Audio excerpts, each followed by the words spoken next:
Supreme court తీర్పు తర్వాత తొలిసారి 10 నుంచి 50 లోపు వయసున్న ఇద్దరు స్త్రీలు శబరిమల అయ్యప్ప దర్శనం చేసుకున్నారు. ఈ తెల్లవారుజామున కేరళకే చెందిన బిందు, కనకదుర్గ అని 40 ఏళ్ల వయసున్న మహిళలు స్వామిని దర్శించుకోగలిగారు. 10 నుంచి 50 ఏళ్ల లోపు వయసున్న మహిళలు స్వామిని దర్శించుకోవడం సంప్రదాయాలకు విరుద్ధమని అయ్యప్ప భక్తుల సంఘాలు, భాజపా శ్రేణులు ఆందోళన చేస్తున్నాయి. సుప్రీంకోర్టు తీర్పు అమలుకు గట్టిగా యత్నించిన కేరళ సర్కారు ఎట్టకేలకు తన ప్రయత్నంలో సఫలమైంది. మహిళల ప్రవేశం నేపథ్యంలో గుడిని కాసేపు మూసివేసి సంరక్షణ చేసిన తర్వాత భక్తులను అనుమతించారు.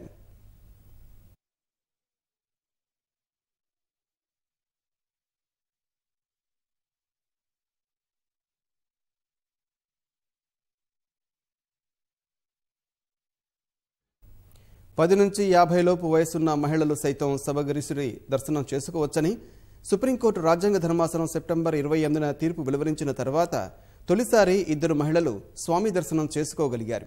రెండో ప్రయత్నంలో అయ్యప్పను దర్శించుకోగలిగారు. దాదాపు 40 ఏళ్ల వయసున్న బిందు, కనకదుర్గ అనే మహిళలు ఈ తెల్లవారుజామున 3 గంటల 45 నిమిషాలకు స్వామిని దర్శించుకున్నారు. ఇందుకోసం వారు అర్ధరాత్రే కొండపైకి ఎక్కారు. కోజికోడ్ జిల్లా కోయిలాండేకు చెందిన 44 ఏళ్ల బిందు అధ్యాపకురాలిగా పనిచేస్తున్నారు.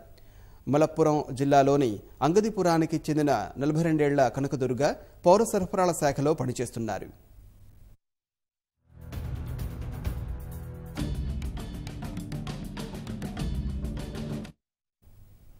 తొలి నుంచి సుప్రీంకోర్టు తీర్పును వ్యతిరేకిస్తున్న అయ్యప్ప భక్తులు, భాజపా శ్రేణులు, వివిధ ధార్మిక సంఘాలు అనేకసార్లు స్వామిని దర్శించుకునేందుకు వచ్చిన మహిళలను అడ్డుకున్నాయి.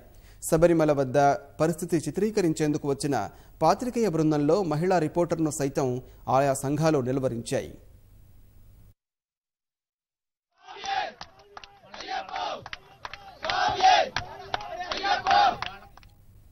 కేరళలోని వామపక్ష కూటమి ప్రభుత్వం మాత్రం తొలి నుంచి సుప్రీంకోర్టు తీర్పు అమలు చేసేందుకే మొగ్గు చూపింది. స్వామిని దర్శించుకునేందుకు వచ్చే మహిళలకు పటిష్ట భద్రత కల్పిస్తామని పేర్కొంది. పోలీసులు భద్రత కల్పించినప్పటికీ భక్తుల ఆందోళన వల్ల స్వామి దర్శనం కోసం వచ్చిన మహిళలకు అనేకసార్లు నిరాశ ఎదురైంది.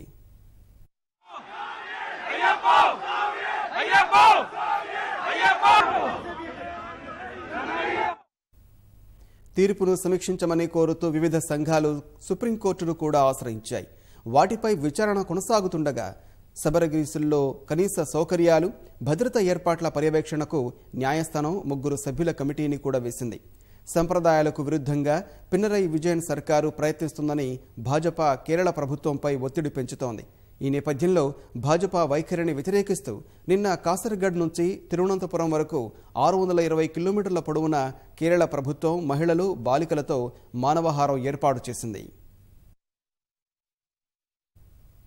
కేరళ ప్రభుత్వం మహిళా మానవహారం ఏర్పాటు చేసిన మరుసటి రోజే 10 నుంచి 50 ఏళ్లలోపు వయసున్న ఇద్దరు మహిళలు అయ్యప్పను దర్శించుకున్నారు.